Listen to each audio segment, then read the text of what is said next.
तर लगेच कळते. हे पोपटासारखं पाठ केल्यासारखं बडबडतं. टेलर, मला सांगा, तुमच्या पत्नीचं गावात कोणाशी वैमनस्य नाही, वाद नाहीत काही? मग त्यांना कोण का गायब करायला? अहो, भांडण तर माझं बी नव्हतं साहेब. सुखाचा संसार चालू होता. आमच्या सुखी संसाराला कुणाची नजर लागली काय माहिती. उलट मला टेन्शन आलंय, कोणीतरी मला या सगळ्या प्रकरणात मुद्दाम अडकवते. कोण? हा, तुझा भाऊ. तुमच्या घरात वाद आहेत ना प्रॉपर्टीचे? नाही हो, नाही साहेब. दादाचा राग असेल माझ्यावर, तो कसा बी वागत असेल माझ्या बरोबर, पण तो असं नाही काय करणार. मग 2 बायकावले देशमुख? नाही. तुमची पत्नी लाली?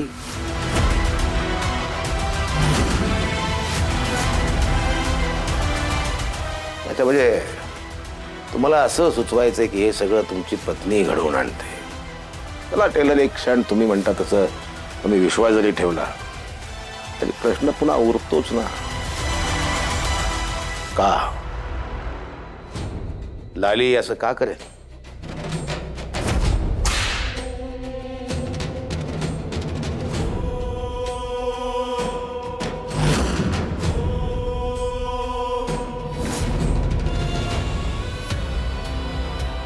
ही अजून कशी का आली नाही?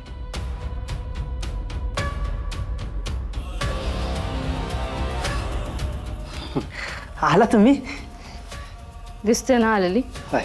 चावी.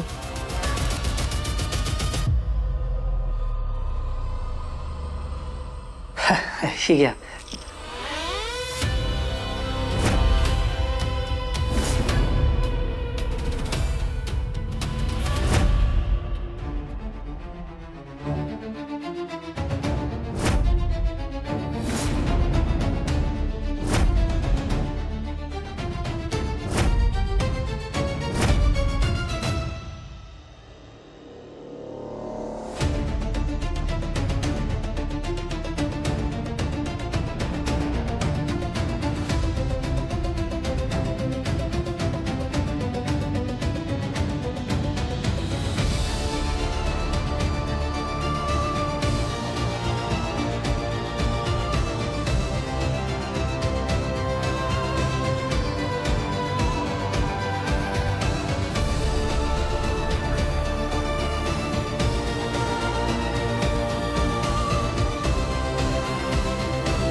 काय करत होता तुम्ही?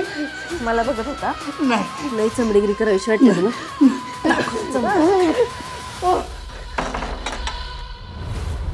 पैसे दिले का? या टेलर. नाही, नको जामकर साहेब, मी घरी पाहिलो चहा. अहो, घरचा पीत राहाल. पोलिसांचा चहा आहे, घ्या घ्या. अहो, इथला चहा प्यायची सवय करा आता. पोलीस स्टेशनचा चहा आपल्या परिस्थितीनुसार लागतो, कधी गोड कधी कडू. घ्या, सवय करू. तर तुमचं लग्न तुमच्या मनाविरुद्ध झालं असं तुम्ही सांगितलं. होय, त्याच्यामुळेच काय? हो साहेब, अहो मी काय सुद्धा नाही केलं हो. नाही, ते मला ठरवू द्या. काय ठरवायचंय काय नाही ठरवायचं ते मला ठरवू द्या. काय एखाद्या व्यक्तीचं त्याच्या मनाविरुद्ध इच्छेविरुद्ध लग्न झालं, मन लागत नाही ना संसारात. वाद होतात, कलह वाढतो, मन जुळत नाही, संसार लाभत नाही व्यवस्थित, आरोग्यदायी संसार होत नाही, मन दूषित होतात, कलुषित होतात, रमत नाही माणूस संसारात. मग बाहेर लक्ष जातं, प्रेमात पडतो माणूस परस्त्रीचा, स्नेह वाढतो, जिव्हाळा वाढतो.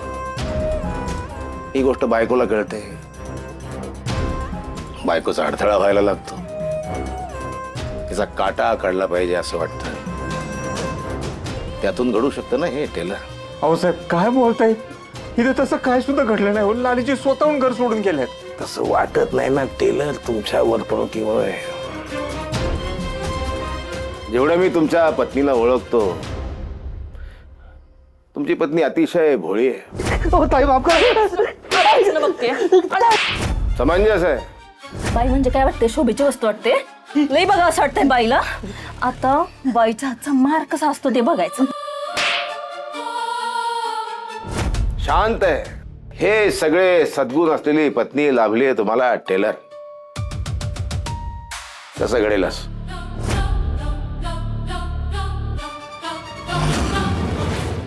जामकर साहेब, तुम्हाला कसं सांगू म्हणजे कळलं.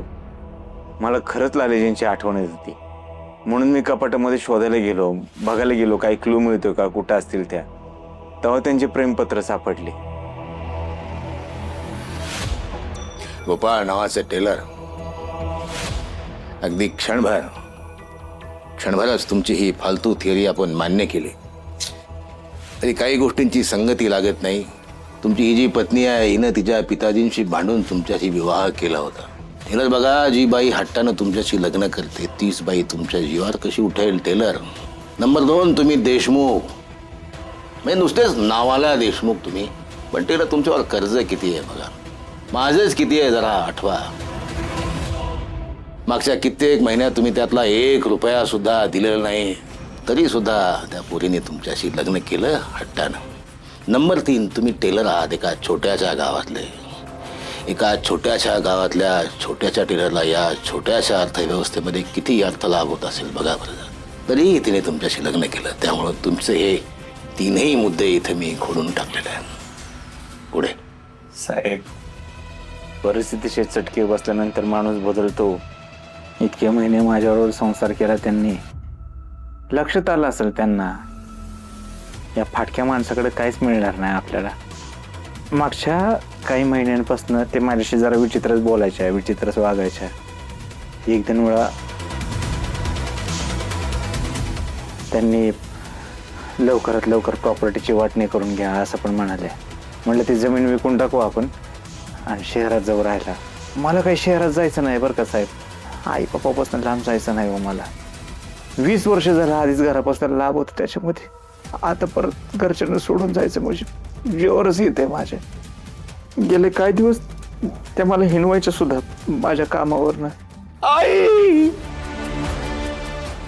आई आई